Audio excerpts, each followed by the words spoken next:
What's up, everyone? Thank you for joining us for another podcast, another Gamecast. We are episode 5, I believe. I think so. Wait, is this Are we? five? Is it six? I don't Yeah, know. this is way too early to be forgetting this. I, I want to say this is episode 6. Um, but We'll yeah, go with that. I'll edit that later. Um, yeah, thanks for joining us. I'm one of your hosts, Kenny, and with me is Teresa, Hello, and everyone. we're gonna hang out again like normal, and talk about some things. There's some interesting things that we were discussing this week, and so we wanted to share. But first, before we get into that, we want to share our week. What we've been doing and whatnot, just like normal. And for me personally, I'm not sick this week, thank God. Uh, unfortunately, my wife is a little under the weather. I think No. allergies is really apparently this year is supposed to be really bad for allergies, Uh, especially in where we are. And so her and some of the kids are experiencing it. Stuffy nose and drainage and all this other stuff, and so it's making it hard for them to sleep. Especially my son, who will be turning 9 months in a few days or a day or two. oh, Um, baby. he's having a hard time sleeping, and uh, so that's been a little rough. But aside from that, I had a pretty good week. I was able to get a decent amount of work done. My review for Tools Up finally went up on the website, Mm. and it's interesting because it's not my typical review. I mentioned that the review is kind of late because we had some family things that came up towards the end of the year, and that kind of threw me for a loop in terms of getting work done. And so my review kind of touches on that in a sense because when I got back to the game with all the updates and stuff, it had changed slightly, and so I was a little unfamiliar. But I had to get the review done, and so it's a little different. But I believe I'm able to stamp my thoughts on it in a authoritative or critique based on what I've played, and that it's good criticism. I think that you would take it with a grain of salt just because of that, and so definitely check that out if you're interested in that game. It reminds me of Overcooked, which is an awesome game. Overcooked and Overcooked 2 are awesome. Definitely check those out if you like Mm. multiplayer cooking games. They're really fun. I also got into some music. Uh, the Gamecast, the E stands for etc. We went ahead and changed that, and so etc. I was means like entertainment, I et think etc. cetera, is dope et because it's cetera. like it covers so much because now we don't have to say like what, we can talk about whatever we want to talk about, even though Yeah. we typically talk about anime and video games the most.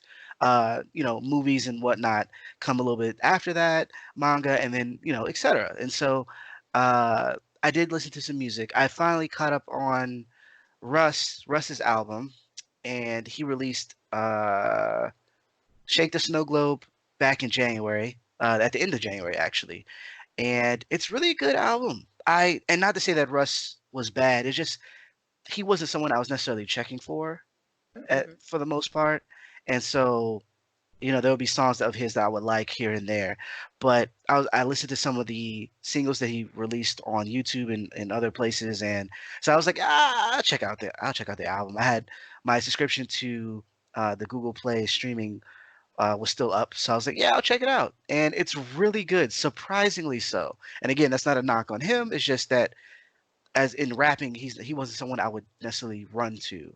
Right. Um, Right. but his album right now is one of my favorite of the year, and I think I'm probably gonna purchase it.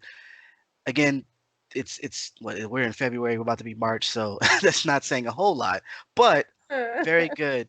Because there was a lot of albums dropped, recently. Also, Royce the 5'9" dropped his album, The Allegory, which is bananas. Mm. I think that I don't think it's as good as his last album, The Book of Eli, just yet. That's one of my favorite albums from him. I Mhm. think it's a classic, and I think that is because he's very focused in The Book of Eli. Is he's also very not Eli, sorry, The Book of Ryan. I'm thinking of a film, The Book of Ryan. I was about He's to say, I didn't know there was but yeah, continue. he's very open. He shares a lot of things about his childhood, which is interesting. But then also, he's when he's focused, I think he does the best in terms of writing. and because Mm, he had an album that came out right before that with DJ Premier, Prime 2, and though it was a good album, I felt that he was kind of scatterbrained, and it felt that way. And so the Book of Ryan was a extremely good body of work. And so coming to the allegory, I was kind of expecting the same thing, and it's close. He talks about some political things. He talks about rappers like he has a video that actually shows someone pretending to be 6ix9ine, and he talks about how people are or kids are faking or pretending to be something that they're not in order to sell right. records, and what comes of that. He also has a song called "Tricked," where he's talking about how black men are tricked into thinking that women are, you know, B's and H's, and how we should treat one another, and how in terms of the record companies and what they think of us, Mm-hmm. just being dollar signs basically. And Right. so he uh, he has a lot of political things and almost Black Pantherish or uh, what's the group Public Enemy type stuff on there. Uh-huh. That's really Right. good, and he's rapping amazingly. I Right. haven't. It's something that you have to sit with though. The speed of his rapping and the themes and the things that he pulls from, it's it's going to take a while to kind of digest. Okay. Um, and then some of the beats, I'm like, but it's still one of the best albums released in some time. So Nice. definitely Nice. check that out. It's called The Allegory. And I Cool. think, did I do anything else this week? Well, anything. I've done a lot, but if anything worth mentioning, and I think that's it. I think that's it.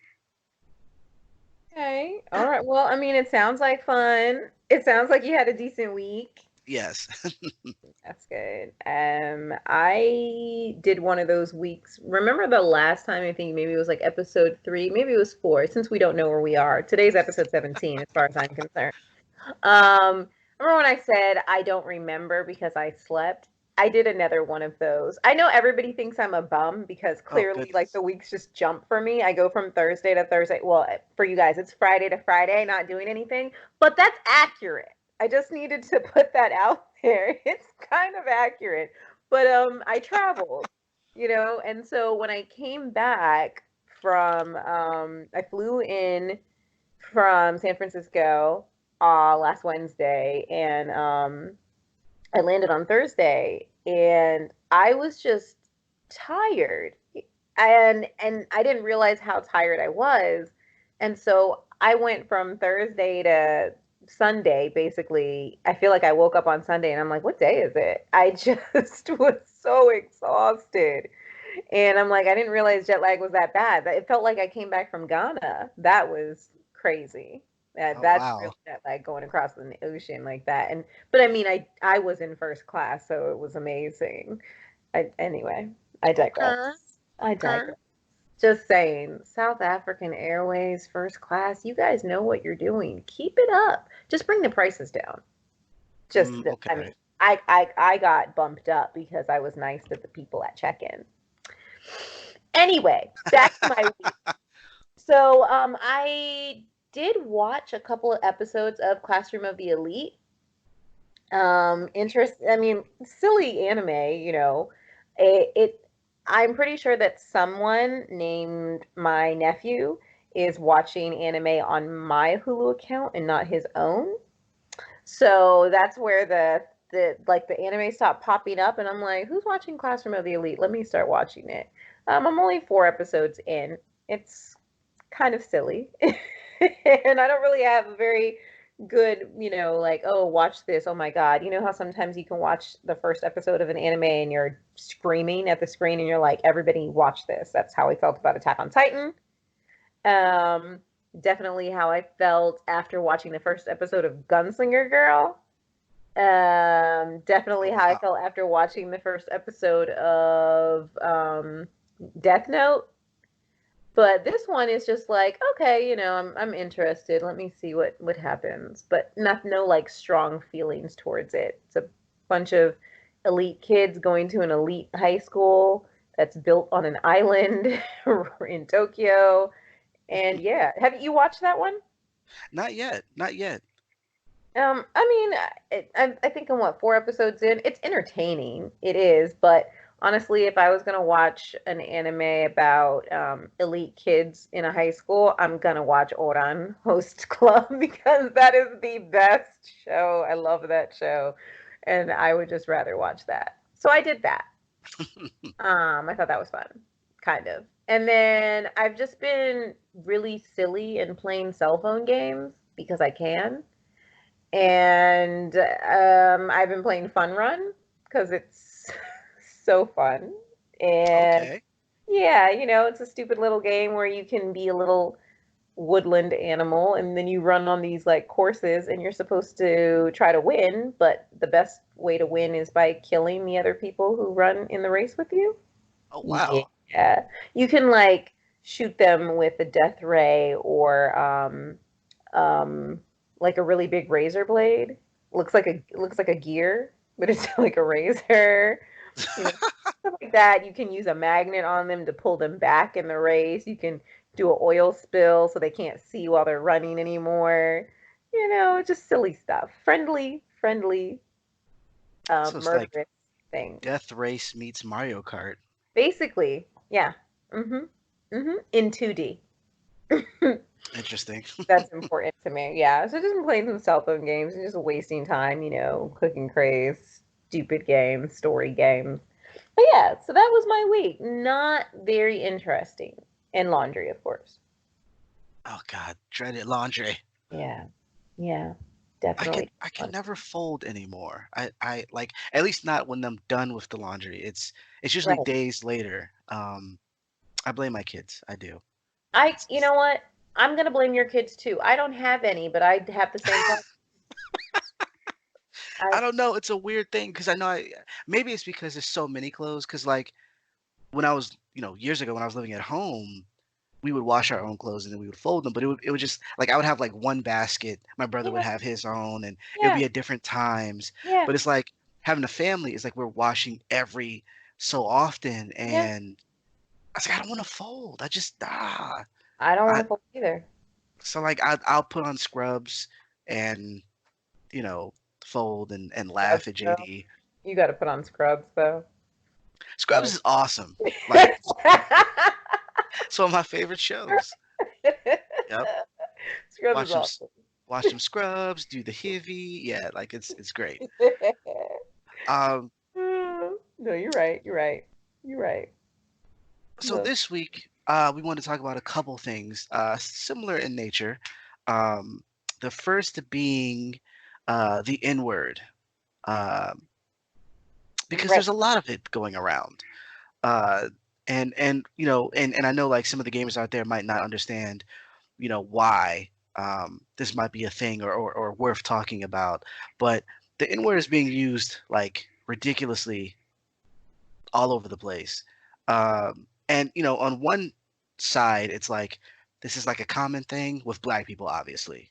Mm, Uh, you know, and some Hispanic, um, that are using the N word. And then on the other side, there's like people who want to use the N word and who shouldn't use the N word, and they do so anyways, and that causes conflict.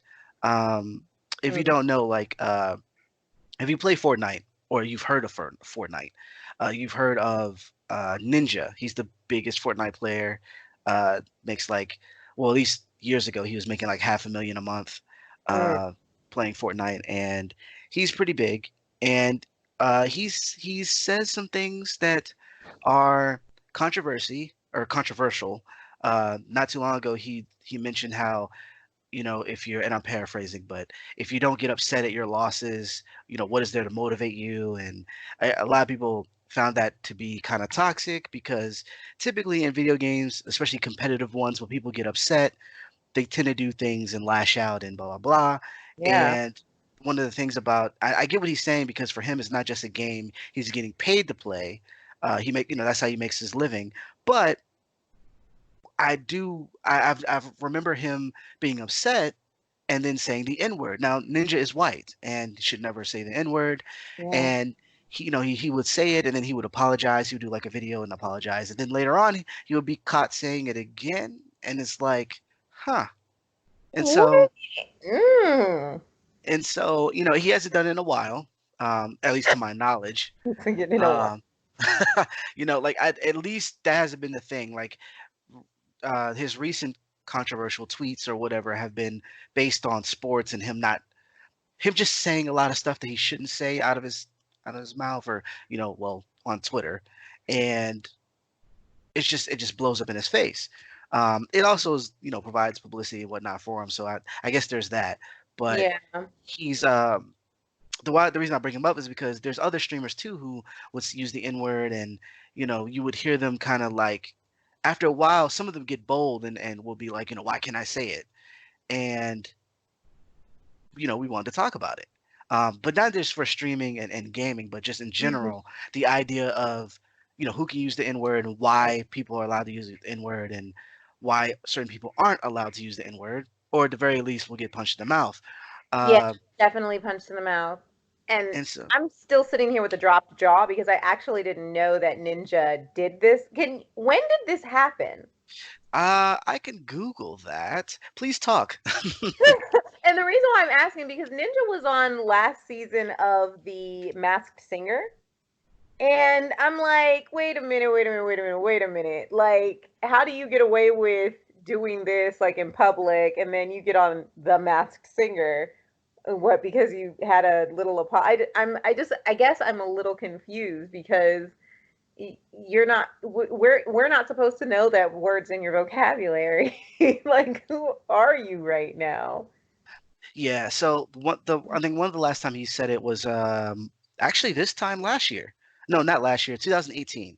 Mm, Um, he said it, and I don't think this time he was actually upset.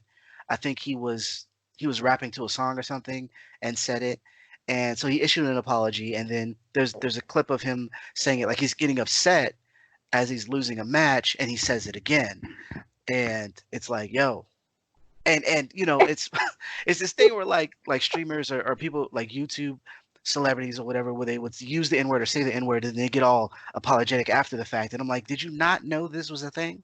like, like and the fact that you're not new to this either, you've been streaming to thousands of people for however long, like, did yeah, you not know that this would not go over well?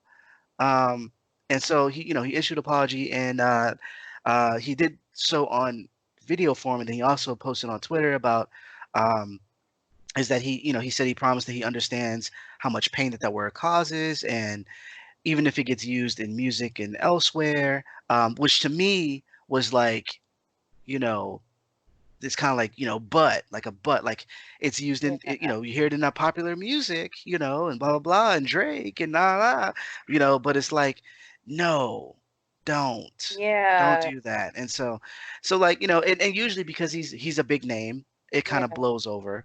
yeah. uh, but for me, it's like that's the one of the things that I don't like about him. That kind of keeps me from being a fan, because when I first heard about Ninja, I was applauding him. Not only are you making a killing, I mean, he was the first gamer on ESPN Mag and all this other stuff. Uh, and when he was interviewed, he would say things that I thought were good, in the sense that, him being a role model, like, stay in Right. school, make sure you have a backup plan. He's married and he's faithful to his wife, and all this other stuff. Like, he said some good things, and then he would say some bad things, like how he doesn't want to play with women, and how he kind of disguised that. He kind of disguised it on, in the sense of like, he wouldn't want his wife to feel uncomfortable, and that could be a thing. But to me, it sounds like these women can't play as well as I can, so I don't Yeah, want them on my team. sure. It sounds That's what like it tense. yeah, that's what it sounded like to me. And but then it was, what really killed it for me was like he started using the N word more than once, and then I was like, all right, Ninja's kind of at a fault. I put him over there, uh, Is it because because he's from Detroit? Like, I have so many I don't. questions. But it's not. He's not even, and not to pick on him per se. He's not the only one. He's There's not there's a the only bunch. one. Yeah. There's a bunch, and so I thought it would be a good idea to kind of talk about why this is a thing, and Yeah. how we feel about it. Yeah. Um, so coming from I guess a black perspective, my perspective. I don't speak for all black people, but Right. my perspective is that I don't like the N word at all. And the reason why I don't is because, to me, I feel like, even though we've kind of, black people has made it popular or made it Uh-huh. cool, amongst ourselves, uh, the N word with the hard ER Mhm. usually was said right before something traumatic happened, right Yeah. before someone was killed, right before, and I feel like it got to the point where racist white people are like, we don't have to call them that because they call them that themselves. Yeah. Um, I read a article, someone was saying it was like kind of like getting out of jail and still wearing your jail clothing or whatever it is Uh-huh. like Right. you're still in that. At the same time, it doesn't bother me.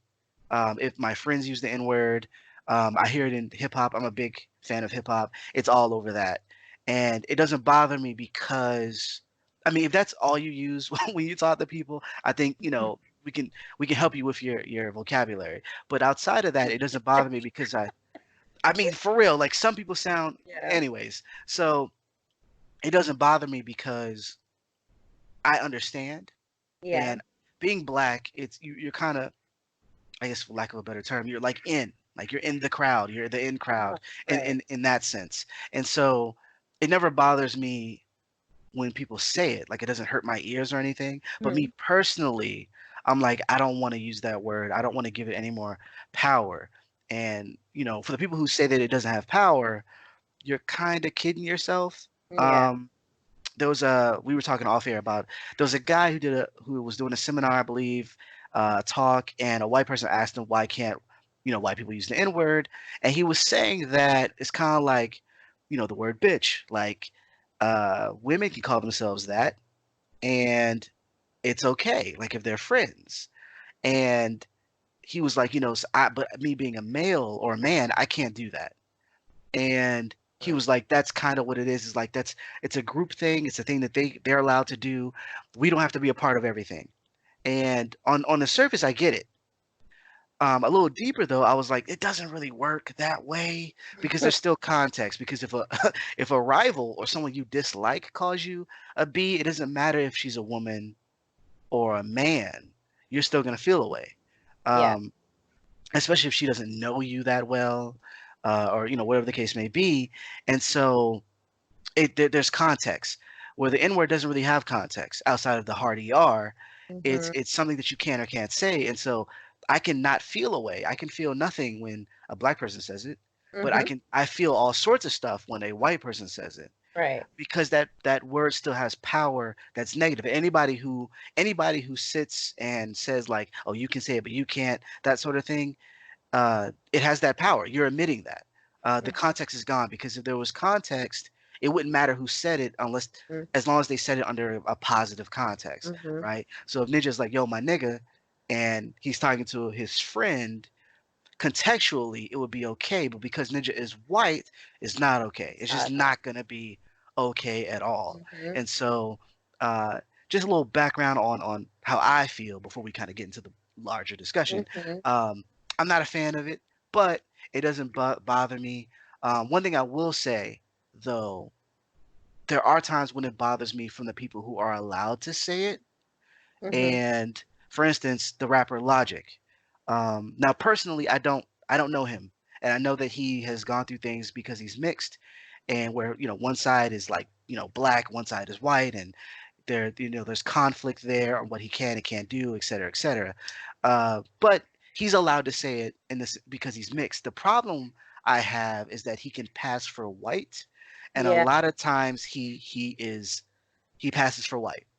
What I Yeah. mean by that is on his last album, um, I want to say his last album, he was using the N word a lot more than he had before. Mhm. And to me, it felt like this was a button I want to press. Mhm. Because when you don't have to, let's just say, when you don't have to deal with the things that we have to deal with, Yeah. even though that you have that in to be able to say certain things, you don't get to play that up when your record comes out. You don't get to play that Exactly. up because it's hip hop. You don't get to play that up. But then every other time, I don't use the N word. Right. I've seen him say the N word, not the word itself. Mhm. Yeah. So you know, in passing as white, or accepting the fact there. That's what I mean. Accepting the fact that you can pass as white, Right. and then and when you get around certain people, you kind of flip, and so that type of thing. And again, I Yeah. don't know him personally, That could just be something he was doing. At least contextually, I couldn't see it.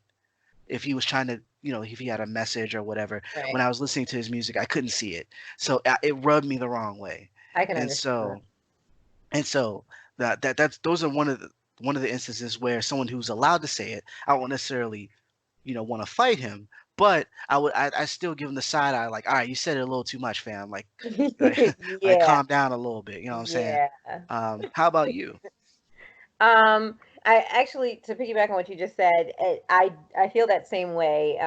It because when you do have somebody who is white passing, just like you said, and when you do have somebody who could live their entire life and not have any struggle that it has been stereotypically or generally related to being black, then there is a sting, and it's even hard as a black person to vocalize it because you're like, I don't want to I don't want to weaponize against this other person who is actually black, but at the same time, there are people, who are black who can stand up in front of a room of people and they're like, look, I look white, I've got green eyes, I've got freckles on my face and straight hair, and you wouldn't know I'm black unless I told you. So I don't go through the struggles as the same as the girl standing next to me. And so therefore, it might be even on my respectful on my own part to maybe not do something and try to get away with something because I can quote say it out of my mouth that I'm black, but you guys don't treat me that way. And Right. so there's a sting to it. There is a sting to it. And I'm just saying, like, as a black person, as a dark skinned person, it's like sometimes you don't want to vocalize that and say that to another person who's white passing because it's like, you know what? I'm not gonna, I know who you are inside. So, but at the same time, there's the sting, which is the whole point, the uncomfortable, the discomfort. And then on top of that, if I am a black person and I can't see, like I said, you're white passing or whatnot, or let's say you're not even black, let's say that you are Latino or whatever, you're something else, but you have a tendency to use this word. I don't know you. I don't know where you're from. I don't know your in group. And so when I hear you using it, then I'm confused because I don't because I'm not part of your in group. And Right. that's why sometimes it's very difficult, especially when you have people who are from certain areas. I just made a joke. I'm like, he's from Detroit. Is that why he's using it? Hey, because people are from all kinds of places all over the country where this is part of their vernacular, and they're not black, but it's their vernacular because where they are in their locale, this is the language. But when they step out of that locale to a wider audience, whether it be visiting somebody or they're on the big screen at this point, or they're on radio and people can hear them talk every day, and it's like, oh, you use that word really freely. Why? Oh, because I don't know you. So unless you're explaining yourself to me, I'm just wondering why you are talking. Why are you saying this? Because I don't Right. know. And that's the difficult part of when you have words that can be offensive. So I know for myself, for example, growing up, I had strict parents, strict African immigrant parents. And so we couldn't say a lot of things. You had kids in our neighborhood who were cursing up a storm even in front of their parents and weren't getting in trouble. If we said anything out of our mouth, if I said ain't, I'm getting a slap across the face. Okay? If I'm using a contraction that Webster may or may not have ratified until the year 2015, I was getting a slap. Okay, we were getting in trouble for that. My mom was very, very, very, very serious about us making sure that we knew how to speak English properly. She worked hard. She worked several jobs. She's like, you go to a decent public school. Okay, I did go to private school when I was in preschool. I just need to drop that there, everybody. I went to private school for 2 years, Christian school. Anyway, but she's like, you go to decent public schools. I work hard so that you can have lunch at school and whatnot. Please speak proper English, okay? And so when it came to the kids who are running around saying, honestly, nigga this, nigga that, and these are kids, my schoolmates, I can't join in because my mom said that I can't speak a certain way. And on top of that, it just never felt right to me because the kids who were using the language didn't speak like me. And that was the biggest difference from childhood. If I was like, I'm listening to the kids who are using the word, and I was like, the inflection is different. Oh, wait a minute. I don't actually say the word the like that. Wait, I don't actually say you like that. I don't, and I'm realizing there's a difference here because this is just as a kid. I'm like, So I remember, and I'm just saying this because I remember this very clearly, but I remember being a teenager or preteen, sorry, in middle school. And, I made friends and this, that, and the other. And I was like, all my friends use this. So I'm going to try to say this. So I'm like, these niggas. And I was like, you know what? No. Like right then and there. I was like, I heard myself. I heard myself and I said, I sound so dumb right now. I'm like, this does not sound right coming out of my own mouth. I sound like an idiot. I sound like a goddamn tool. That's how I sound. Okay. I was like, this is stupid. And so I just like, I cut it there. I was like, I can't. I was like, you will not see me. All my friends, okay, kids that I was hanging out with in like, I don't know, eighth grade were, saying this. And I just felt dumb. I was like, yes. So I'm gonna let all y'all say that. But me, I just, cause I was already getting teased for wearing high waters. I am not gonna get nigga improperly. You get what I'm saying? I didn't want to do that. That's So interesting. move along into adulthood, right? And again, I didn't have a problem with people saying it. I just knew that it just didn't come out of me properly. It just didn't sound right. And then I remember my friend, one of my closest friends, she's my dear friend. We were in the car with her mother, and her mother said the word.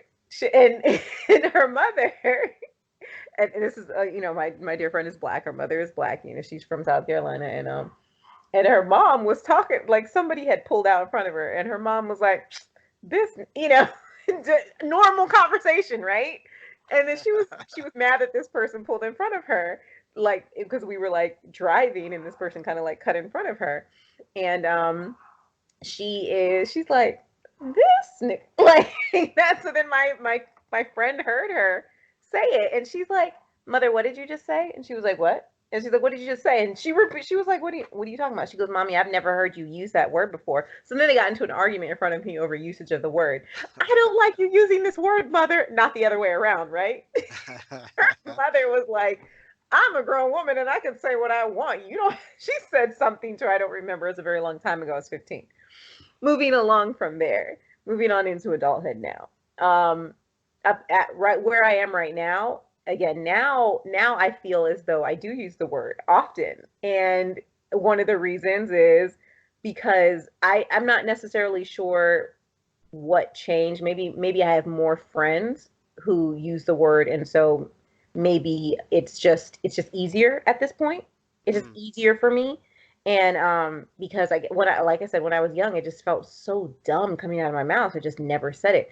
But when I got older, I would say in my 30s, it wasn't even like it was in my 20s. I would say it was more in my 30s. I guess just more of my friends, more of my friends, same color, yeah, same black people are it's common. And so, and it doesn't feel weird anymore. Obviously, it's not something that you walk around to random groups of people and just start spitting out because it just doesn't make any sense. But I don't have a problem with it anymore, and I realize I'm saying it more and more. And one reason I think is because of like pop culture, because it's now it just seems like it's part of my vernacular, but not in a sense where it's just like, and I'm not Riley from the Boondocks. It's more of a, like, so I was talking off here. I watch Insecure, Awesome and show. it's an awesome show created by Issa Rae. with amazing actors. And I'm telling you, I didn't know anything about Issa Rae Productions until I heard that the show was coming out, and people were like, "You got to watch this. You got to watch this." She's the one who does Diary of Awkward Black Girl. I was like, "Wait a minute, I heard of that before," and I hadn't watched it. So I watched Insecure. First episode, she's rapping in the mirror. I turned it off. I said, "Why is this girl in my head? Why is this girl in my head? I do this. I wake up in the morning, something comes in my head. I'm sitting there, I am rapping in the mirror." And I was like, wait a minute, who is this woman? She is literally my spirit human. And yeah. So anyway, I think I identified with her character. And just there are certain situations that she gets in, and she has no problem being who she is, representing where she's from, representing California, representing where did she say she was from? Crenshaw in the show. Yeah.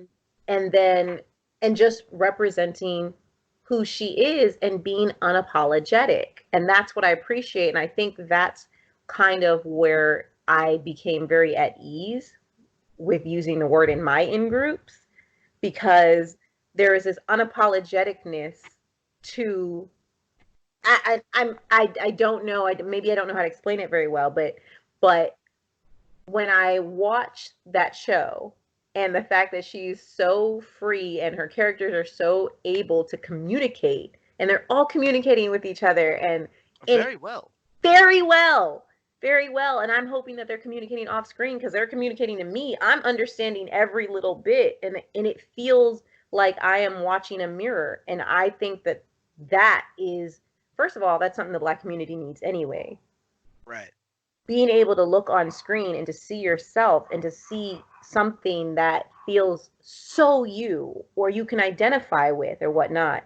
And I'm sitting there right there with it and completely entertained and enthralled at the same time, and just like, wow, you did this.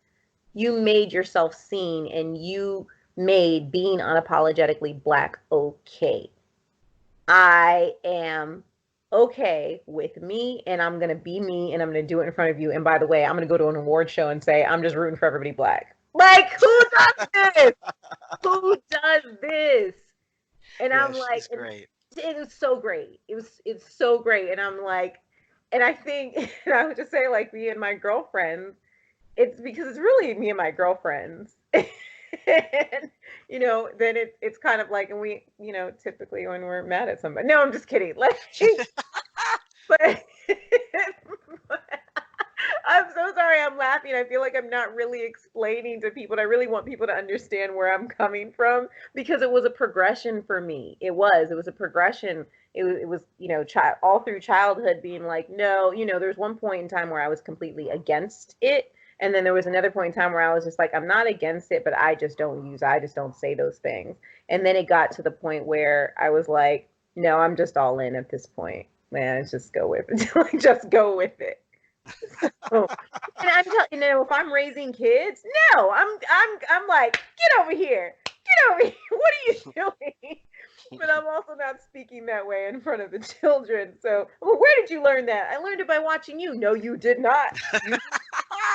I know I ain't never said that in front of you. And he's like, okay, it was Louie down the street. Take me to Louie's mother. That's gonna be me. I First of know, all, shout out to Louis. right? Yeah, you said some things that are well, all of it was interesting. Shout out to Issa Rae. Her show is great. Yeah, Just about everything she does is great. yeah. She's in two movies recently. That's gone to the theater. Mm-hmm. Photograph. The photograph, and she has another one that's coming out. A comedy that's coming out pretty soon. I can't remember the name of it.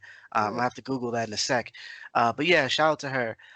There was two things you were saying. One about in terms of it not sounding right, and just being kind of different, even Mm. though you're still Black.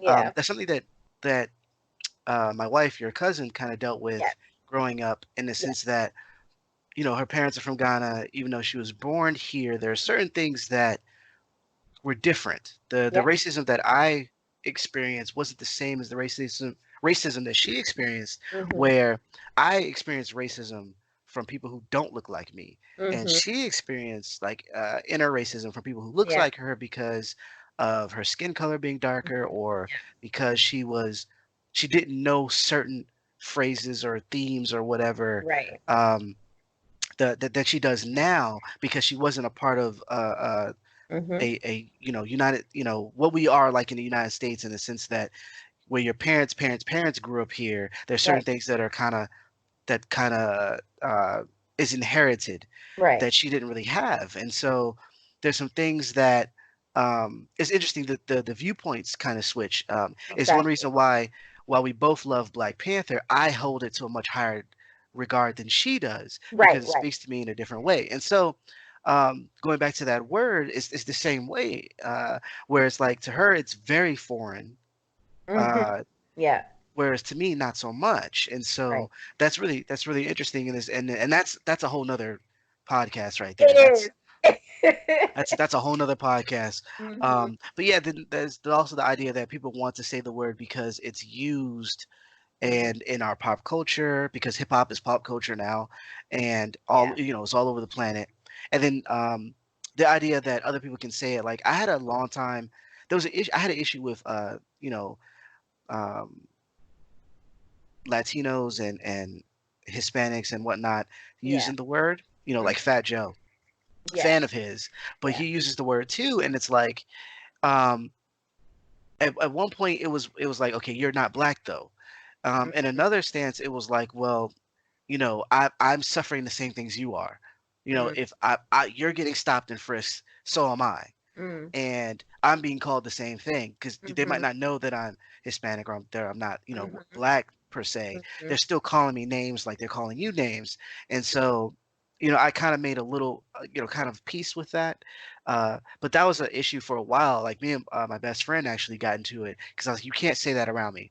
Um, like say it elsewhere, but not Oh, around me. Him being Dominican, I was like, nah, fam, like that doesn't sit well with me. And so right. I Right. could totally understand, because there's layers to what this word means. Um, Yeah, I agree. and if especially with white people who want to use it, the fact that you've never been called this in a negative fashion, with the hard er, and had to sit with Right. that, Right. is it's a very, I can't really express the feeling, Right. uh, but it's something that, if you were more mindful of that, I think you would not want to, because I question that, like, why do you want to use it so bad? So Like, it's bad. not that cool. Like, we have a lot of other cool things you can borrow. Right. That's not the coolest thing. And so, um, Like ninja needs to just say ninja. Like yes, you got it real. in your name, fam. Like, No, dude, that's now that you've told me this, I'm really thinking that he didn't want his name to be Ninja. I'm really thinking that he wanted. Yo, where the lie? Where's the lie, fam? Where? yo, Come at me, bro. if he came out, if he Ninja, if he call me.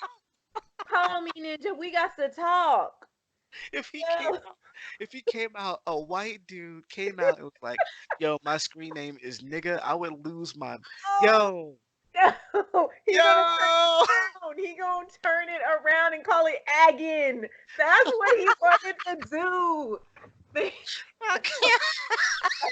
That's so Man. horrible. Yo, Oh my gosh, I'm that's telling you.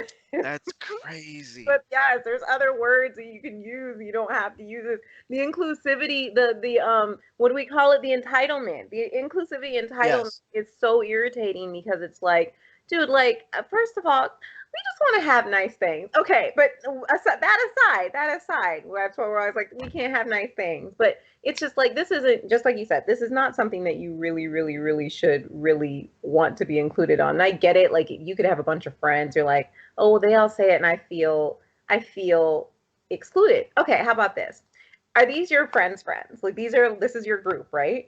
Do your group know that you feel bad when they say it? And then, and on this is the thing. This is the thing. This is the best way to get around it. And I'm just saying this in your friend groups. This is Right. my parlay to people who are not of color who want to use this. Now, your friend group. So if you are upset because your friend group uses the word and you feel excluded because you would be looked down upon if you used it, two questions here. Um, you really, really do need to ask if these are your friends, because since you feel so excluded and they're not doing anything to make you feel better, maybe they're not your friends. And then you need to say to yourself, wait a minute, maybe this is one of the things that I shouldn't want to be included on, and maybe we can do something else that's more fun. Like Yes, like give play each other Fortnite. play Fortnite and give each other different nicknames. I'm just saying, like, this is not one of those things you have to fight for inclusivity over because you feel neglected. You feel neglected over this one thing, or you feel on the outside on this one thing when people of color have felt on the outside of more important things for centuries. Dude, like Yeah, exactly. Like you have a lot. Like you have a lot. much. You don't need this word too. Like Yeah, I don't see how that is killing you, especially when, and this is not, I'm not saying this of Ninja, but of people who were upset that Black Panther got all the accolades and stuff that it got, and just because he's he's black or whatever, the superhero's black, and being upset about it, and it's like you have so many white superheroes, like no, so many that are blockbusters. Like yeah, I get it if like you don't like him, cool. You didn't like the movie, you didn't think it was great, whatever the case may be, fine.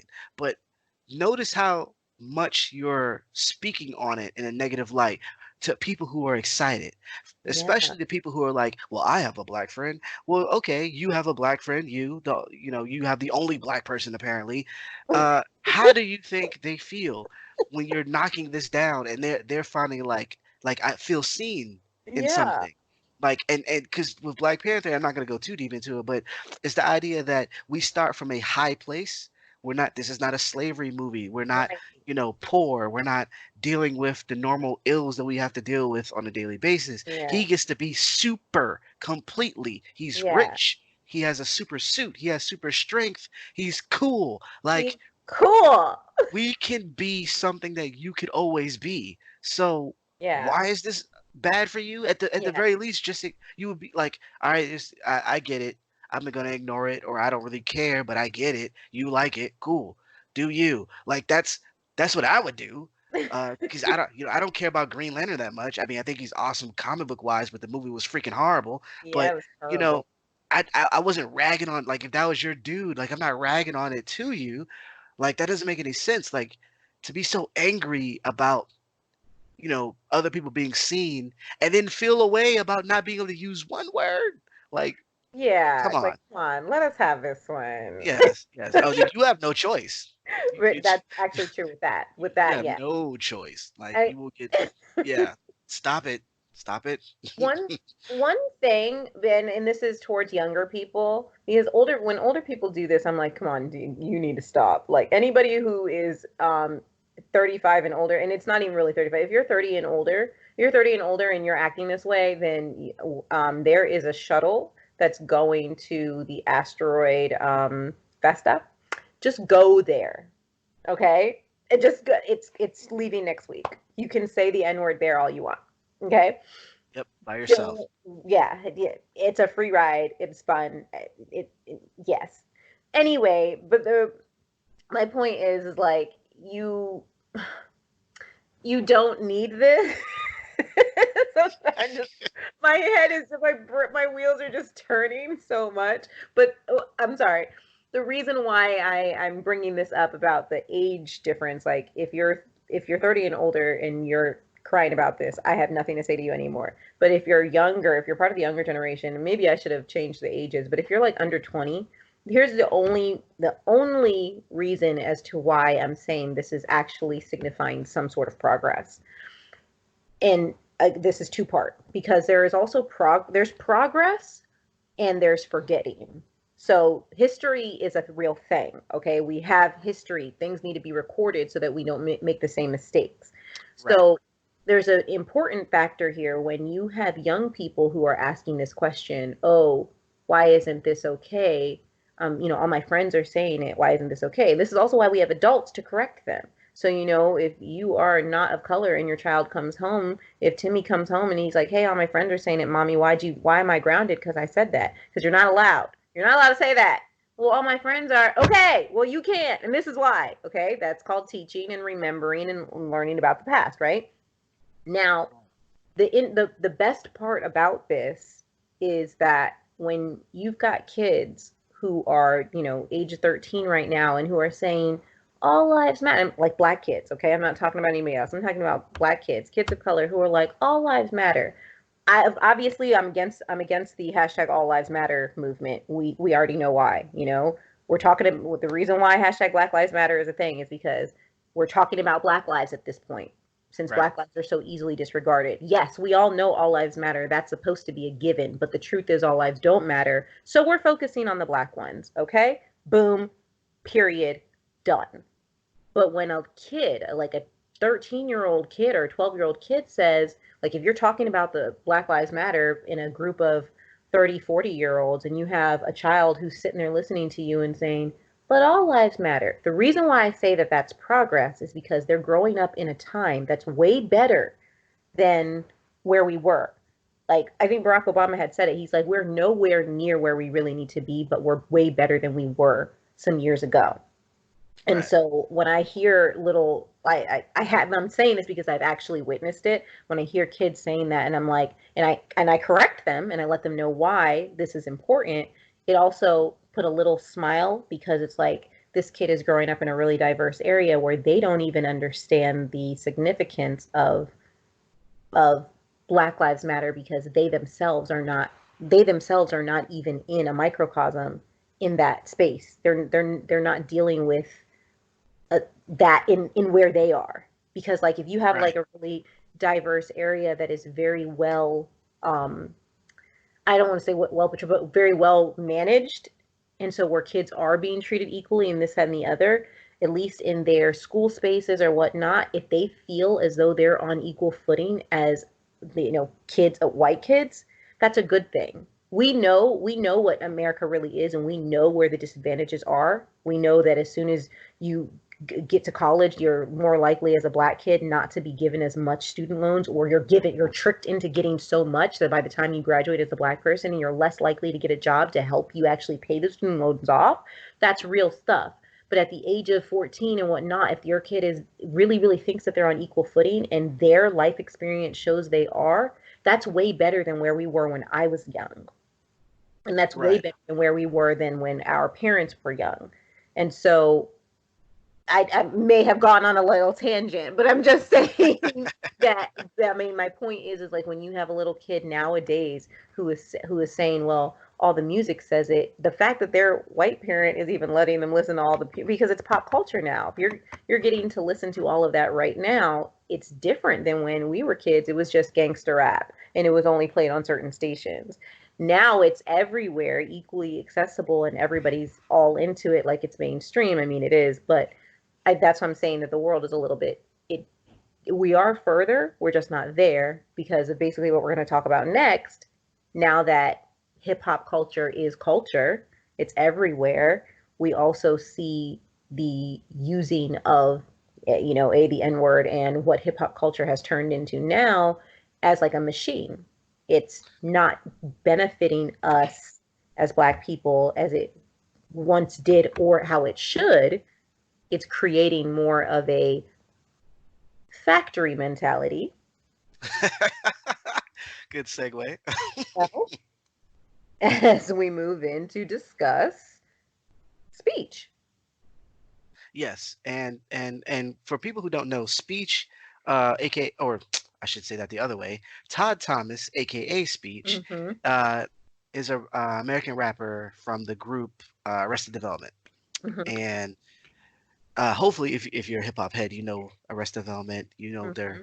their songs, Tennessee Mm-hmm. and Everyday People, and Mm-hmm. basically, yeah, you know the group, like it's awesome group, right? Mm-hmm. Um, so Speech with the group and separately has been doing, well, I guess I should say what the group is. They're hip hop group and they deal with, similar to like Public Enemy, where they kind of talk about things that affect Black people or affect their town or community or whatever in a, using hip hop, using, our vernacular, if you will. And outside of the music, they also have done other things, whether it be documentaries or, um, social work or, you know, basically things to help uh, and help not only Black people but all people kind of be more progressive. And one of the things that Speech has done recently, and when I say recent, I don't mean like recent, but 2018 he released a video called "The Nigga Factory." It Mhm. was part one, and then part two was released last year. I want to say a few months ago. So like the first one was like October 2018, and then 2019 something. I can't remember exactly, but Mhm. I we ended up watching it not too long ago. I'm still waiting on episode three. Come on, Speech. We Come need you to on, hurry up. speech. Yes, come on. But yeah, he talks about how hip hop has turned into, or not so much hip hop itself, but the music industry dealing with Black people has turned into a machine where they're Mhm. pumping out negativity at a record high. Because it Right. before, like you were saying before, like hip hop wasn't just before it was just break beats and dancing, DJing, graffiti, and then went into rapping, and then rapping was playful. Sugar Hill Gang, Mhm. hip hop, hip it to the hip it, yeah, that Yeah. that sort of thing, and then it kind of went into more of a woke or conscious based hip hop where you Mhm. had acts like De La Soul and uh, Queen Latifah and stuff like that, and then it moved into gangster rap with NWA and um, Death Row Records and stuff like that. Um, and so it was aspects of music where people were talking about all sorts of things, negative and positive. And over time, especially nowadays, Uh-huh. it's leaned more so on the negative, like heavily so. Yeah. People who are more conscientious, I can speak. Um, music art isn't played as much, and also there's a lot of it is because music is weird nowadays anyways, in the sense that radio is kind of like below us. Radio is almost underground now, Yeah. because you have streaming services and stuff like that. So there are a lot of acts Yeah. that uh, talk about certain things that are important. One of my favorite rappers right now, Rhapsody, she has an amazing album that she released last year, called Eve, and it's yeah, just go listen to it. I don't want to go off a tangent on that, but so there are some people who are like that, but at the same time, there's a lot of people, and I'm not going to name names because we don't really need to. It's not something that in terms of shaming someone, because No, no, being no. able to feed your family doing something that isn't illegal when you had to do something illegal prior is a Mhm. plus. So I'm Exactly. not going to shame anyone. However, in terms of what is being pushed to the forefront, a lot of it is negative. Mhm. Uh, half-dressed women, um, or people who are um, glorifying certain things Mhm. that. How do I say this? There's a difference between like being free, like Issa Yeah. Rae, Right. and being on display, or Exactly.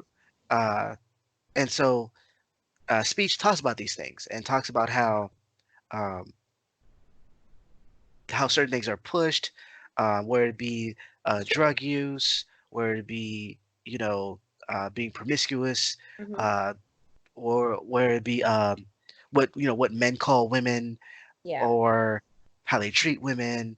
The music is Mhm. money, women, and drugs. Essentially, that's Right. all the topics we get.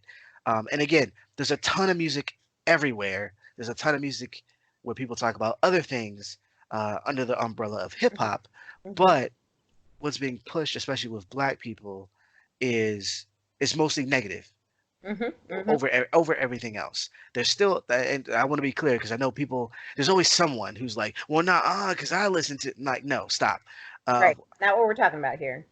we're just talking about like in terms of the balance, because there isn't a balance anymore. There used to be a nice Yeah. balance, for your Common, for your Yes. Public Enemy, Yes. for your KRS-One. You might Yes. had a Jay Z, a Nas, whoever, And a DMX Trick or whatever the Daddy. case. Yeah, yeah, you know, Same. you had Outcast and you had Trick Daddy. Yeah, you had a balance, Yes. and it wasn't um a monopoly in some sense, Right. where that's just how it is. And so when that happens, you do get, kids who want to say the N word way more than Yeah. usual, or want to call women certain things way more because they kind of Right. see it.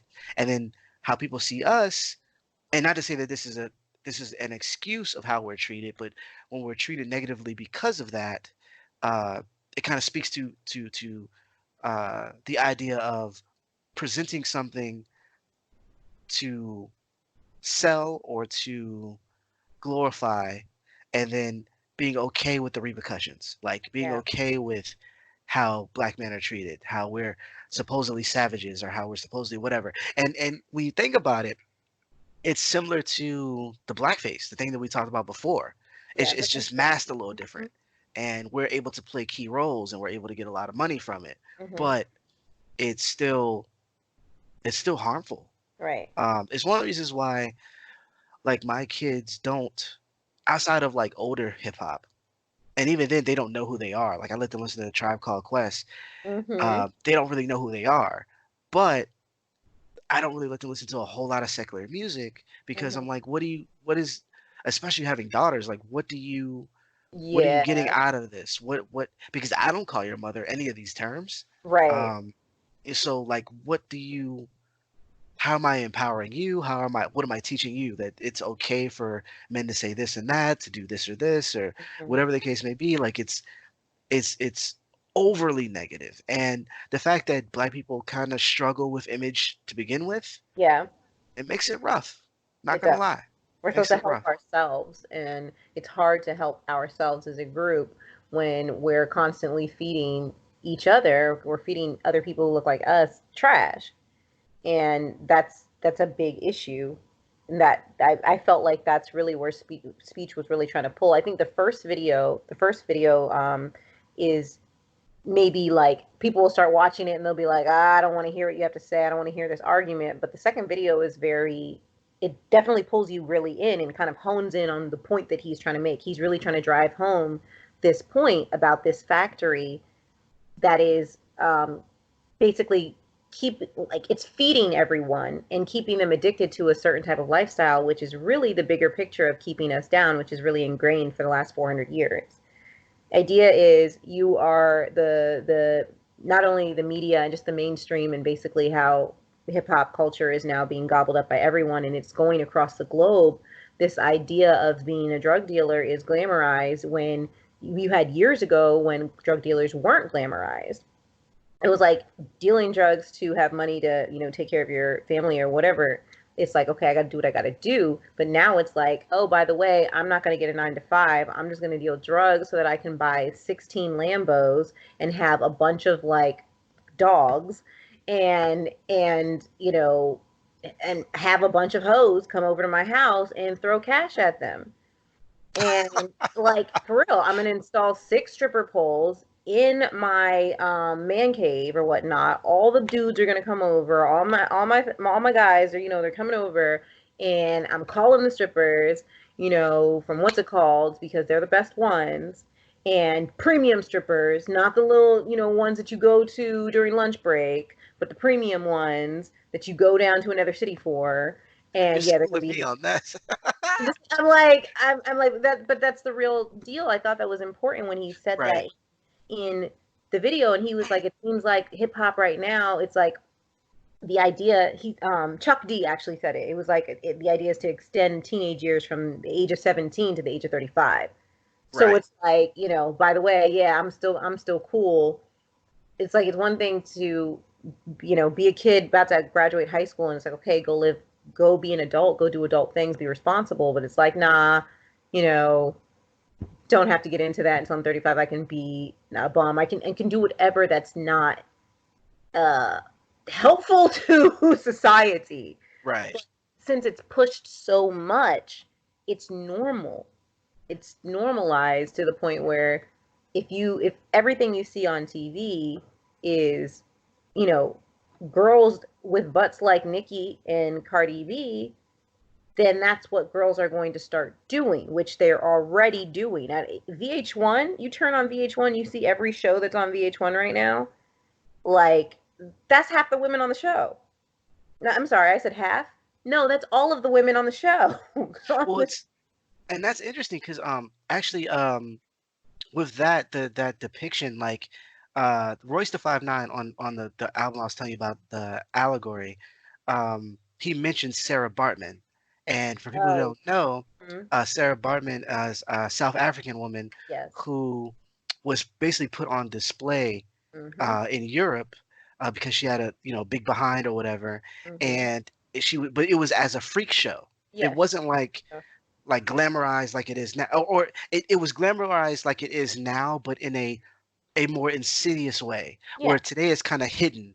Like, Mhm. Nicki Minaj can be the way she is and make a lot of money and blah blah blah blah, but she's still looked at as a sex symbol.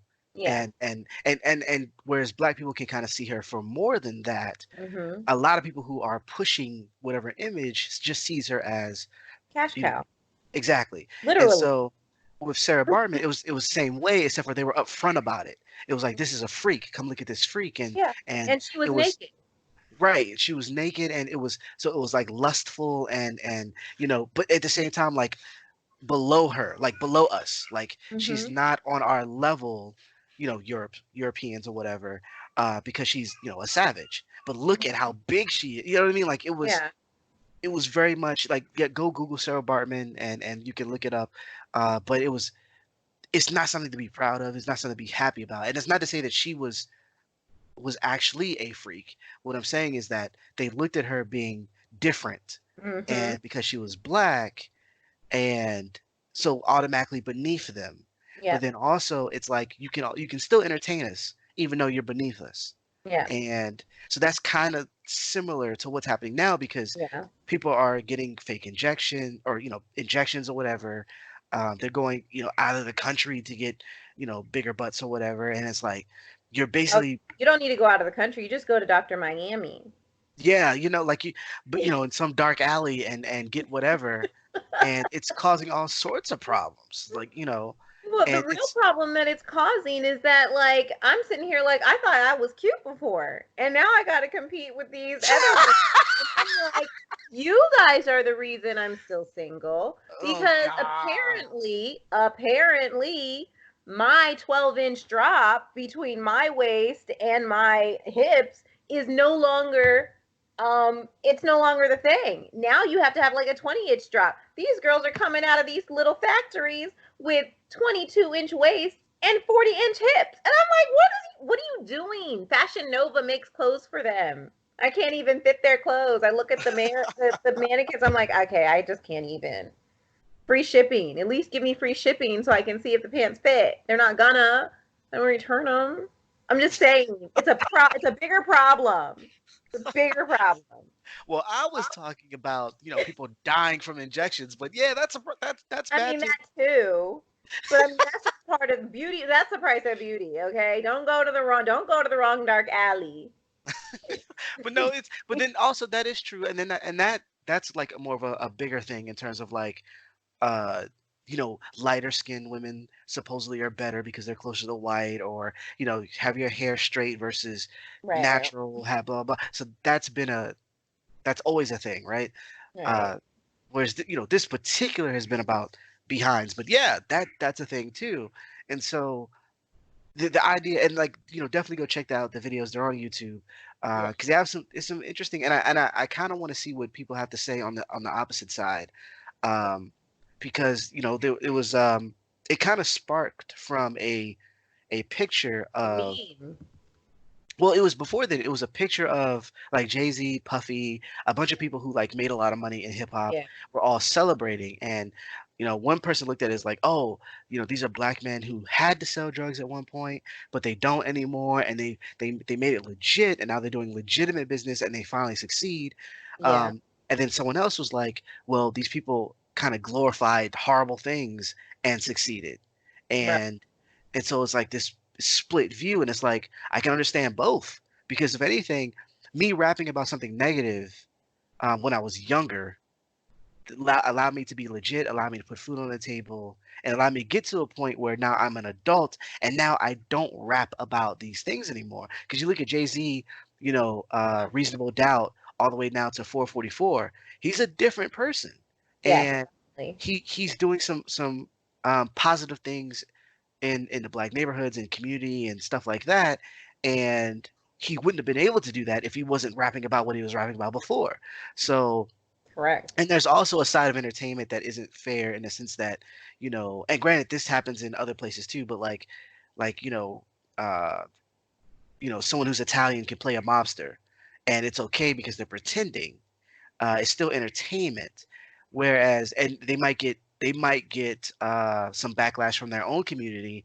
I could totally understand that, but at the same time, from everyone else viewing it, it's like you're allowed to pretend. Whereas us, it went from like this is entertainment, like Fat Joe would say, this is entertainment. I'm not really that way anymore. I've grown Mhm. up, et cetera, et Yeah, cetera. Just entertainment, where I can understand that. But then at the same time, it's like when all you have, for the most part, has been negative imagery. right. Uh, it kind of blurs the line of entertainment because Yes. this is what people think we are, and it's interesting because in other countries, um, and not that there isn't like protests and stuff like that and discrimination and racism in other countries, but when it comes to hip hop, a lot of the stuff that is celebrated is also some of the older stuff like breakdancing and whatnot.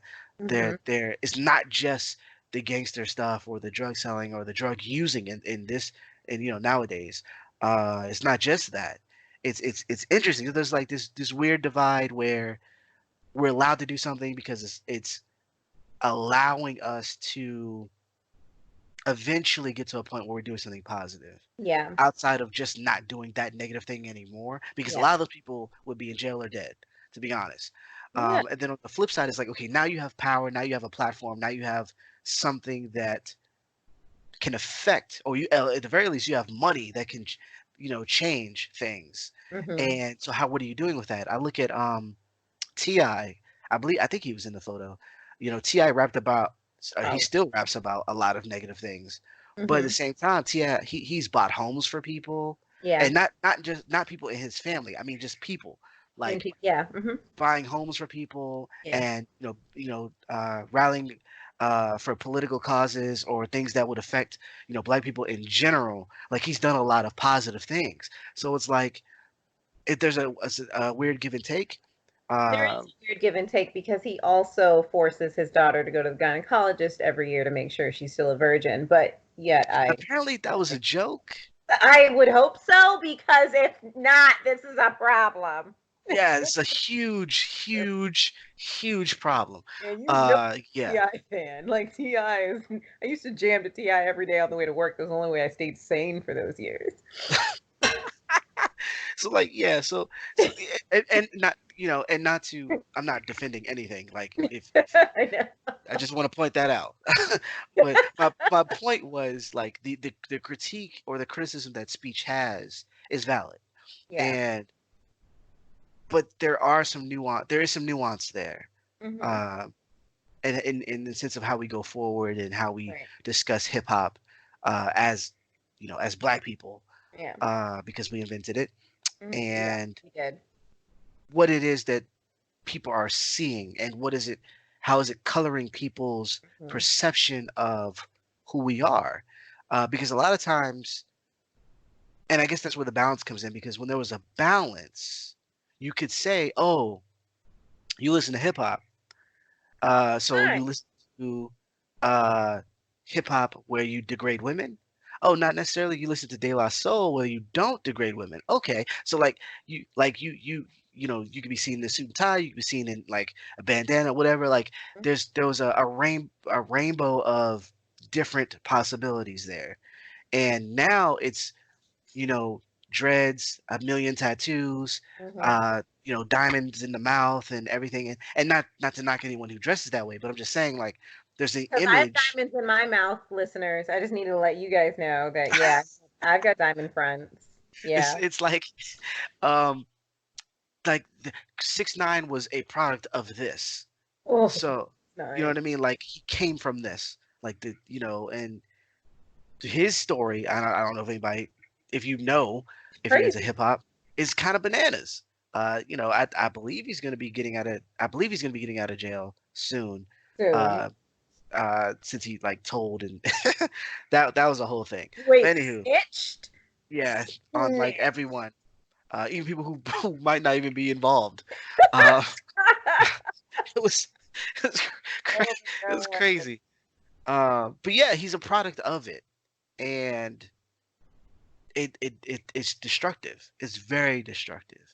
Um, and like I would never give anyone a pass, like a police officer who does something horrible. I would never give them a pass, but it doesn't necessarily help our image. We can't even wear hoodies anymore. Right? Since Trayvon Martin. You know what I mean? Like it's nuts. It's Uh, war. and so like there's some responsibility there. Like we have to take a little bit of responsibility in the images and the things that we show, the things that we talk about. It's not to say that we have to, censor anyone in terms Mhm. of their speech, their art, but Mhm. there's an idea of just being accountable for the stuff that you put out. Yeah.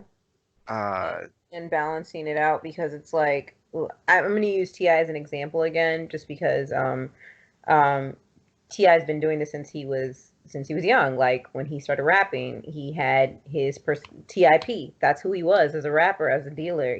Doing things to stay alive, um, keep the lights on in his house and stuff like that as a young person, and then turning into this mogul and being Ti, and that's where you had Ti versus TIP. mm, So he has two personalities. He's got the thug, like, well, okay, like, so one of the lines that I like in one of his songs is "Ain't nothing changed but the name on the mail," because he's like, I'm still the same person, but I've also changed my name so I can be this other person, so I can be responsible. And I'm using that as an example because he does all of this stuff where he's like, look, this is how you run a business. He's got all his shows. He's showing his family is successful. He's got all these kids because he has a million of them. Um, Seriously, it's like he's running Children of the Corn up in there. Like, there's all of these babies. There's all of these, and then there's Tiny. Lord, she needs help. And he's trying to show people what success is. But some years ago, this dumb butt guy had to go back to jail for being stupid. You're on probation, dude. Don't get caught smoking weed in public. How about that? How about that?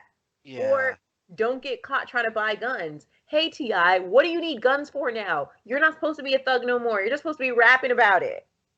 Well, and again, I'm not taking up for, for anything, but the guns thing at least was a little bit different because he was being threatened, and Right. one of his friends was killed right before the weapons charge, Yeah. and so he was kind of like, I need to defend myself. And being from where he's from, Yeah. I kind of understand that the getting like and probation, it's a whole horrible racket, It's a but racket. You're right.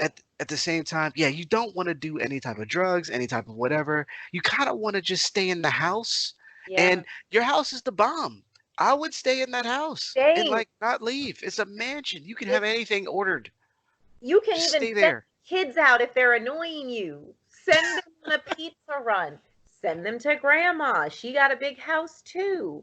In fact, it's in your song. Do it for my father. Do it for my oldest son's. And his mama too. Do it for my daughters, cause whatever, and do it, cause that's my jam, right? Yeah. Yeah, we already know you got houses. Just stay in one of them. And I'm not ragging on anyone, but I'm saying, as we're talking about the responsibility, the cultural responsibility as an artist in general, not obviously not just hip hop and whatnot, but Right. as a culture, as a community of Black people, and how we are doing our best to uplift each other. And we do understand that we also need entertainment. And we've talked about this before. I think there was, I can't remember who was talking about it on a panel about how we're Black women, we don't all need to be Claire Huxtable anymore. There was a point in time where it was like, this is who we need to be, because we need to show up. This is who we are, and we're being an example to everyone, all the younger people, and bringing it up. And we're at that point where, you know what? You don't need to be Claire Huxtable anymore. But you She's just, kind of dope though. she's super dope. I still want to be her.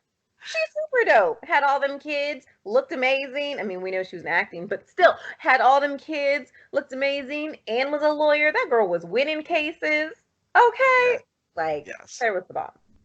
But it's true. Not everybody can be a Claire Huxtable. You can strive to be a Claire Huxtable, Right. but some people just want to be Cardi B. And you know what?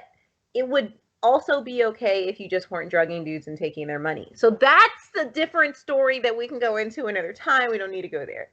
But the real point is about being a responsible artist, being responsible when you have that platform, so that you don't continue the cycle of this factory that started years ago. That was from the jump the reason why racism in the United States was able to work, the reason why it was successful, because it was a system designed to not only dehumanize, but to make people believe that they were less than, so that they could be controlled and utilized as tools. And that's a lot of work. And the reason why, even when you talk about, I know people like to use the slavery argument about, oh, slavery was all over the globe. It was. But the reason why it was different in certain areas, the reason why it was so different in the US was because, first of all, they made it one race in particular. And then on top of that, to be able to continue with slavery, you had them, like white people themselves, had to take on a persona, had to truly believe themselves to be better. Because how can you treat somebody like that, or how can you treat an entire people like that for eons if you don't believe it? You had, even if at the very beginning it was like, yeah, I don't really agree with this, but I really like money, so I'm gonna go along with it. The idea is, if the first person in America, the first white person in America to participate in slavery didn't believe it, to continue on with the riches that slavery was bringing or promised to bring, you would have to convince the next white person under you to believe it, so that they wouldn't screw it up for everybody else. Right. So that's how it works. And that's why I hate it when those people are like, oh, black people own slaves in Africa. Well, screw you. All right, because you're an idiot. All right, the idea to make slavery work outside of the fact that the entire world was enslaved at one point is, when you enslave a race of people, when you slave a particular people, you have to implement hate and a system to keep them down. The system was so basically airtight that it worked for so long that the effects are still being felt today. So we are perpetrating those effects when we continue to create art that has the ability to touch people the way words don't. Right now, you and I are talking, and people may be just glazed over what we're saying or totally tuned out. But art, visual art like music videos and and music, really do touch people. And so it changes people, it changes the way they behave. And so Right. that's what speech is talking about in those videos. And that's where, that's why we have the conversation about using the N word and what it means, and how it kind of shapes our culture and how people feel and whatnot. And you know yeah. Yeah. It's a thing. It's a thing. It's a big thing. Uh, so yeah, we wanted to touch on that, and hopefully, if Speech releases his episode 3, we'll definitely jump into that and kind of talk about the themes and things that he brings up there, because apparently it's with it being the final video, he really touches, or is planning on touching on some really hot topics. So Yeah. surrounding that, the factory. Uh, Right. so yeah, definitely check that out on YouTube, and under Speech's channel. It's rather easy to find, actually. Yeah. Um, and follow him on Twitter, because that's where I actually found out about it, was on Twitter. Mhm. Mhm. Um, and as he's posting a lot of things that he's doing, and the shows and stuff that he's a part of, and so definitely check it out. Um, Good information. Um, Also, since we're talking about hip hop, anyways, I would check out the Netflix show, the um, and it just fell out of my head. The Oh, Netflix when I was show. talking about last week. No, no, no. The hip hop show. Um, where it talks about hip hop evolution. Oh And yeah. Very good show, cause and there you can kind of see all of it. You can see the like I was talking about before, how it was kind of playful, then it went to serious, and then gangster, and then back and forth, and where you get to see and from different regions how the South was different from the East Coast, West Coast rap, all this good stuff. You get to hear and learn about a lot of different things. It's definitely a obviously it's presented from a black perspective, and so there will be the N word, and if you feel like you want to use it, just you're just gonna have to be okay with that. But for everybody else, like it's definitely a good series Yeah. to check out. I think yeah, it's on season 4 right now, and they do a really good job of breaking things down, whether it be how hip hop started, Hmm. to the trends in hip hop, to the pioneers, to uh, things that happen in terms of labels and people beefing with one another. Like there's a lot of information that's really good. Uh, Right. so definitely check that out. And that's on Netflix for all Hmm. the Netflix owners out there. Hey, we talked about this, Netflix. We're plugging you, so we need some attention. Yeah, Hulu has a show called Your Attention Please. Craig Robinson is the host, and I caught the first episode the other day. I really liked it. It's a great show, and it really really inspired me. Actually, I felt very creative after watching that episode. Um, nice. but it featured Idris Sandu. If you or I think he actually goes by Idris. But anyway, to the point. The Ghanaian kid who worked with Nipsey Hussle to create the Marathon store, and Nice. he gives his story and whatnot. And it's a good show, and I think that everybody should check that out. Um, Yeah, like, it talks about black artists yeah, and or it gives like a it presents black artists and black creatives from multiple mhm. disciplines, and kind of each episode features I want to say it features three different Maybe. artists. I think so. uh, 'Cause it's three the first episode. I haven't seen any more. okay, and it kind of like shows what they're doing in terms of pushing the boundaries in whatever their fields are, and basically just being great. Yeah. And with it being Black History Month, Hmm. coming to a close, this is definitely a cool show to check out. Yeah. um Unfortunately, I do not have Hulu, but I'm sure We've talked about this. I know, right? I'm gonna borrow someone's. You're gonna borrow mine.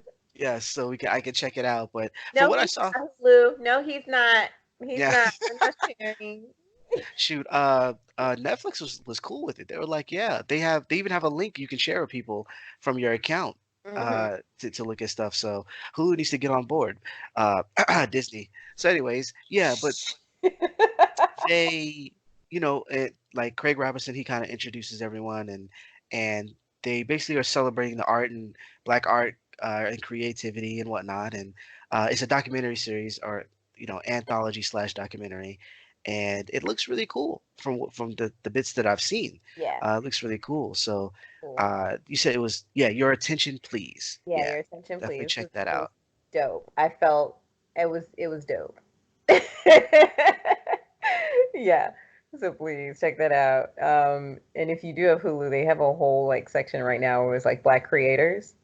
So it's like you can scroll through everything else. You just go to this one part that says Black creators. Boom. It's all these shows, and I'm like, just like Easter egg, I'm just voting for everybody Black. Like, what you say? I'm rooting for everybody Black. Shoot, we need to be on there. I need to get in touch with Hulu. Like, Right? hey. Hey, Hulu, we're not sharing. They're like, just saying, plug them. But yeah, so obviously we'll have more convo on, like this topic and what like a little bit next week. We really just want people to comment and please, the conversation is not over. This is a really, what we talked about was just scratching kind of even the surface of the topics. Right. We just had a conversation with us, and we did actually want to have like some other people come in, and this is a good topic to talk about. So, and it's fun. And one of the things that I just wanted to point out, was I know I spoke about the Boondocks last week because we're excited, and obviously we were talking about the N word, and obviously they use it a lot on that show, and I A use the word lot. obviously a lot. But we all know Riley. Riley is like nigga this, nigga that. That's what he does. That's what he talks. That's what he says. But there's one episode where Riley Freeman says he's talking about Gangstalicious. He was like, he don't have to be out in these streets like we do. And I remember that phrase because I was sitting here like, that is the agenda that the machine is pushing. That, these young kids got to be out in these streets doing these things. And it's like, no, we really worked hard to make the world better for you so that you don't have to do this. And I'm not talking about people who are really fighting as a 12-year-old kid trying to keep the lights on and trying to figure out what kind of things to do on the side so I can keep these lights on. I'm talking about Right. some kids who were pulled out of the hood and moved to a Maryland suburb, living in the nicest neighborhood possible across the street from Isn't there's a street called Timid Deer Lane or something something like like that? that. Something like that. Okay. And that's why Riley went around and spray painted all the street signs and tried to change the names. It's not Yes. It's crazy. But it's like, seriously, Riley, you really, really, really want to go hard and let everybody know how much of a thug you are. You're a child. You know nothing. And you don't need it. You're rich. Your granddaddy Yeah. is rich. So well, that was the parallel. I mean, we were talking about earlier, is like people thinking they need to be a certain way, and the glamorization of being um, thugs, or being dealers or being criminals and going to jail. Like Takashi was like, I ain't been to jail yet. What? You Yeah, want like that. Stop it. Just stop. Just to stop? it's that's not something to brag about. That's not something to be happy about. Anyone who goes to jail is not happy about it. Like that's not they're not I mean, granted, some people are celebrated. Like, you know, I want to say like for instance, 50 Cent was, glamorized before he got shot, but even Mm, more so after the fact. yeah, Partly because, like he survived being shot nine he times, but then survived. also because it was kind of like I'm oh, he's real. Like he's really real. Like he really went through something. It's like, you know what? He didn't have to though. He was Yeah, still dope without getting shot. Like if that's it's true. that's not something you got like I can't wait till someone shoots me. I remember there was an episode of The Sopranos where one of the characters was with I think it was Tretch from Naughty by Nature. I need to double check, but where he was playing a artist, a hip hop artist who he was like, I need someone to shoot me, knowing that Tony Soprano, was part of mafia or mob or whatever. He was like, I'll pay one of your people to shoot me and make it seem like, he was into something. Just Funny. don't kill me, obviously, but just, shoot me, and then that'll build up my street cred. And, it's like, fam, really? Like, but that's a thing. And so, It yeah, is. It is a yeah, thing. It it's, is. We go on uh, forever about that. yeah. Oh man. So hopefully you enjoyed this week's show. I definitely did. Mhm. Uh Mhm. Great time talking about, the N-word and factories and ninja. Um Ninja was a surprise. I had to tie it back in the game somehow. Uh but yeah, like definitely check us out. Subscribe, hit the little notification bell so you know when the next episode pops up. I did check, this is episode 6, so episode 7 will be next week. What? Uh We record on Thursdays, breaking the fourth wall, which means the podcast will be going up on Friday. So you'll be Yeah. hearing this tomorrow or today, whatever that is. And we talk about all sorts of stuff. If you are new, which will be odd since you've lasted this far, game Game stands for games, anime, manga, movies, and etc. Etc. being all sorts of entertainment. So we're going to be talking about this sort of thing, not this particular topic, but video games, movies. Last week we talked about Sonic and Birds of Prey, which was Mhm. great because it fits with comics and video games, Mhm. all rolled in one. And so we're going to be talking about some other things. Next week is going to be a really good show. I'm looking to get a special guest on, one of my peers, or our peers, I should say, to come on and talk about some things. I'm not going to say what it is just yet, just in case we have to pull an audible. But we have a really cool show next week dealing with uh, scary movies and anxiety.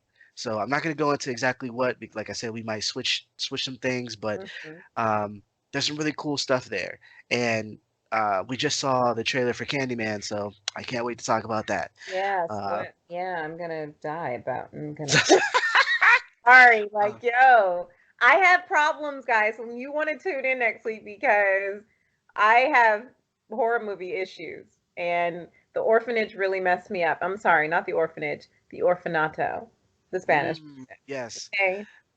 So we're gonna be definitely talking about that and some other cool stuff. So tune in, like I said, subscribe to our YouTube channel.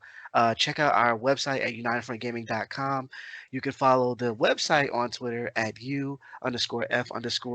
You can follow me at Kenny U of G, and you can follow Teresa at MessyTessie_Bigs on Instagram. Yep. Uh, please do so. We would like to hear what you thought about the show. And if you have any comments or you have any, you know, topics that you want us to cover on the show, Hmm. definitely let us know, and we'll look into that. Just be respectful, because I have no problem blocking whoever. So yeah, Yeah. Hashtag, just don't be a dick. facts. I need to get that on a shirt, Yeah, and we're then I working on shouldn't that. because my daughters can read. So yeah, but Yeah, that would be a kids. dope shirt to wear like in the dark. Kids, they, God, we just want to have nice things. Yes. Ah, Stop it, kids. All right. shit. All right, everybody. That was a wonderful having you guys, and we will see you next week. Bye bye.